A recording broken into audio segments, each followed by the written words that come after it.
నెల్లూరు జిల్లా కొవ్వూరు ఎమ్మెల్యే వేమిరెడ్డి ప్రశాంత్ రెడ్డికి వచ్చిన బెదిరింపు లేఖపై దర్యాప్తు జరుగుతోంది. 2 కోట్లు ఇవ్వకుంటే చంపేస్తామంటూ ఆ లేఖలో ఉంది. ముఖానికి మాస్క్ వేసుకుని వేమిరెడ్డి నివాసం వద్ద భద్రతా సిబ్బందికి లేఖ ఇచ్చి వెళ్లారు దుండగులు. దీనిపై పోలీసులకి ఫిర్యాదు చేశారు ప్రశాంత్ రెడ్డి. తమ సమస్యలపై అర్జీ ఇవ్వడానికి వచ్చారనుకుని భద్రతా సిబ్బంది ఆ లేఖను తీసుకున్నారు. ఈ లేఖపై దర్యాప్తు ప్రారంభించిన పోలీసులు అల్లూరు మండలం ఇసుకపాలెం గ్రామానికి చెందిన అనుమానితుడిని అదుపులోకి తీసుకున్నారు. వేమిరెడ్డి నివాసం వద్ద అనుమానాస్పదంగా తిరుగుతున్న మరో యువకుడిని అదుపులోకి తీసుకున్నారు. అతని వద్ద 4 సెల్ ఫోన్లను స్వాధీనం చేసుకున్నట్లు సమాచారం. ఈ లేఖపై రహస్యంగా దర్యాప్తు చేస్తున్నారు పోలీసులు.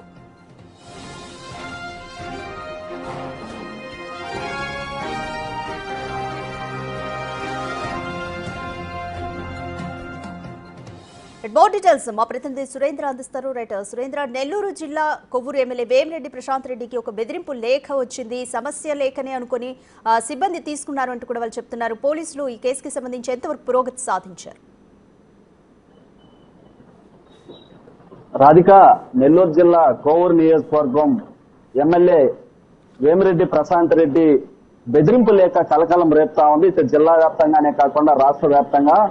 అయితే ఈ నెల 17వ తేదీన అక్కడ ఉన్నటువంటి సిబ్బంది చేతికి గుర్తు తెలియనటువంటి ఓ దుండగుడు అయితే అక్కడ ఒక లేఖను ఇవ్వటం జరిగింది. ఆ లేఖ అక్కడ ఉన్నటువంటి ఆ నియోజకవర్గానికి సంబంధించినటువంటి వారి సమస్యల పరిష్కారం కోసం ఏదన్నా లేఖ ఇచ్చారేమో అని అనుకోని సిబ్బంది అనుకున్నారు. అక్కడ ఉన్నటువంటి సెక్యూరిటీ సిబ్బంది. అయితే సెక్యూరిటీ సిబ్బంది ఆ లెటర్ ని తీసుకెళ్లి లోపల ఉన్నటువంటి కార్యాలయ సిబ్బందికి ఆ లేఖని ఇవ్వడం జరిగింది. ఆ లేఖని ఇటు ఎమ్మెల్యే ప్రశాంత్ రెడ్డి, అదేవిధంగా ఎంపీ వేమిరెడ్డి ప్రభాకర్ రెడ్డి ఇద్దరికి ఆ లేఖను చూపించడం జరిగింది. ఆ లేఖ ఓపెన్ చేసి చూస్తే వాళ్ళు కంగు తినేటువంటి విషయం కూడా ఆ లేఖలో ఉన్నట్లుగా తెలుస్తా ఉంది. ఏదైతే ఆ లేఖలో 2 కోట్లు ఇవ్వాలి, ఇవ్వకుంటే మిమ్మల్ని చంపేస్తామని చెప్పి బెదిరిస్తూ కూడా ఆ లేఖలో ఉన్నట్లు కూడా మనకి తెలుస్తా ఉంది. అయితే దీనిపైన వెంటనే ఆ యొక్క పోలీసులకి 4వ పట్టణ పోలీసులకి, దర్గామిట్ట పోలీసులకు కూడా కంప్లైంట్ ఇవ్వడం జరిగింది. అయితే ఈ కంప్లైంట్ పైన పూర్తిగా పోలీసులు కూడా విచారణ జరుపుతా ఉన్నారు. విచారణ కూడా రహస్యంగా అయితే జరుపుతా ఉన్నటువంటి పరిస్థితి ఉంది. అయితే ఈ లేఖ అంతా కూడా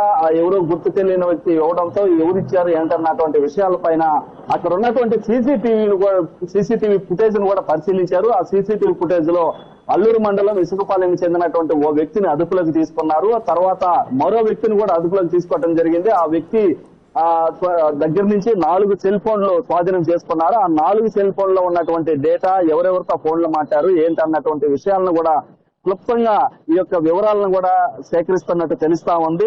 అయితే ఈ వివరాలని ఇప్పటి వరకు అయితే ఇటు ఎమ్మెల్యే కార్యాలయం నుంచి కానీ, ఇటు వేమిరెడ్డి దంపతుల నుంచి కానీ, పోలీసుల నుంచి కానీ ఎలాంటి స్పష్టత అయితే రాలేదు. అయితే ఈ లేఖ వచ్చింది మటుకు వాస్తవం అని మనకి పక్కా సమాచారం తెలుస్తా ఉంది. ఈ లేఖ పైన ఎవరు ఈ యొక్క లేఖను పంపించారన్నటువంటి విషయాలపైన పూర్తిగా దర్యాప్తు చేసి ఆ యొక్క వివరాలని సేకరిస్తున్నటువంటి నేపథ్యంలో ఇప్పటికే ఇద్దరిని వారి అదుపులో తీసుకొని వారి వద్ద నుంచి కూడా సమాచారం కూపీ లాగుతున్నట్టు తెలుస్తా ఉంది. అయితే మరోపక్క జిల్లాలో ఇటీవల జరుగుతున్నటువంటి పరిణామాల నేపథ్యంలో ఇటు డీజీపీ కూడా ఎస్పీ కృష్ణకాంత్ ని పిలిపించుకొని జరుగుతున్నటువంటి పరిణామాల పైన కూడా పూర్తి వివరాలు తీసుకుంటున్నటువంటి పరిస్థితి ఉంది. ఇటీవల 2 రోజుల క్రితం అరెస్ట్ అయినటువంటి నిడుగుంట అరుణ విషయం కావచ్చు, అదేవిధంగా పెరోల్ మీద బయటకు వచ్చి మళ్ళీ జైలుకి వెళ్ళినటువంటి రౌడీ షీటర్ శ్రీకాంత్ విషయం కావచ్చు, జిల్లాలో జరుగుతున్నటువంటి విషయాలన్నిటిపైన మరోపక్క రీసెంట్ గా ప్రశాంత్ రెడ్డికి వచ్చినటువంటి బెదిరింపు లేఖ, వీటన్నిటిపైన కృష్ణకాంత్ ని పిలిపించుకొని, ఎస్పీ కృష్ణకాంత్ ని పిలిపించుకొని వివరాలన్నీ కూడా సేకరిస్తున్నట్టుగా అట్లా తెలుస్తా ఉంది. అయితే ఇక్కడ నెల్లూరు దర్గామిట్ట పోలీసులకు సంబంధించినటువంటి సిఐ ఆధ్వర్యంలో ఆ లేఖకి సంబంధించినటువంటి వివరాలను కూడా పూర్తిగా తెలుసుకుంటున్నట్టు తెలుస్తా ఉంది. అక్కడ ఉన్న సీసీటీవీ ఫుటేజ్ ను కూడా పూర్తిగా పరిశీలించడం జరిగింది. అయితే ఈ లేఖ 17వ తేదీ రావడం, అయితే ఇదంతా కూడా ఆలస్యంగా బయటకు రావడం కూడా ఈ యొక్క కలకలాన్ని రేపుతా ఉంది. అయితే దీనికి సంబంధించినటువంటి ఇప్పటికే ఇద్దరిని అదుపులోకి తీసుకున్నటువంటి నేపథ్యంలో ఇంకా ఎవరైనా ఉన్నారా, ఎందుకు ఈ లేఖ ఇచ్చారన్నటువంటి అంశాలపైన పూర్తిగా అయితే విచారణ అయితే జరుపుతా ఉన్నారు. రాధిక, సురేంద్ర, ఇంకా ఎంతమంది అనుమానితులు దీని వెనుక ఉన్నారని పోలీసులు అనుమానిస్తున్నారు? అయితే లేఖ సారాంశం షార్ట్ గా చూసుకుంటే అంటే ఏ విధంగా ఎమ్మెల్యేని టార్గెట్ చేద్దామన్నట్టుగా ఉంది?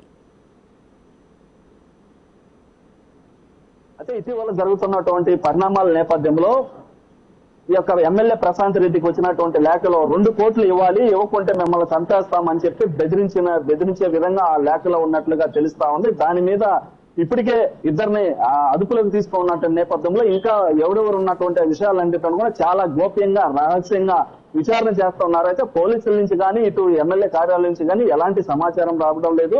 అయితే వచ్చినటువంటి లేఖ మాత్రం వాస్తవం. దానిపైన ఎవరు వారి సంబంధించినటువంటి కార్యాలయానికి సంబంధించి కావచ్చు, అదేవిధంగా వేమిరెడ్డి దంపతులకు కానీ స్పందించడం ఇష్టం లేకనో ఎట్లాగనో మరి. అయితే ఇంతవరకు అయితే వాళ్ళు ఎక్కడ స్పందించలేదు. అయితే మరోపక్క పోలీసులు మటుకు కేసు నమోదు చేసి రహస్యంగా విచారణ జరుపుతున్నారనేది తెలుస్తా ఉంది. అయితే దాని మీద ఎప్పుడు ఈ రోజు కానీ రేపు కానీ ఏదన్నా ఇంతే సోషల్ మీడియా వేదికగా ఇదంతా కూడా తిరుగుతుంది కాబట్టి వాళ్ళు ఖచ్చితంగా స్పందించాల్సినటువంటి అవసరం అయితే ఉంది. అయితే పోలీసులు కూడా దీని మీద ఎలాంటి చర్యలు తీసుకుంటారు, పోలీసుల నుంచి ఎలాంటి సమాచారం వస్తుందనేటువంటి విషయం పైన కూడా వేచి చూడాల్సినటువంటి పరిస్థితి అయితే ఉంది. Radhika, thank you Surendra.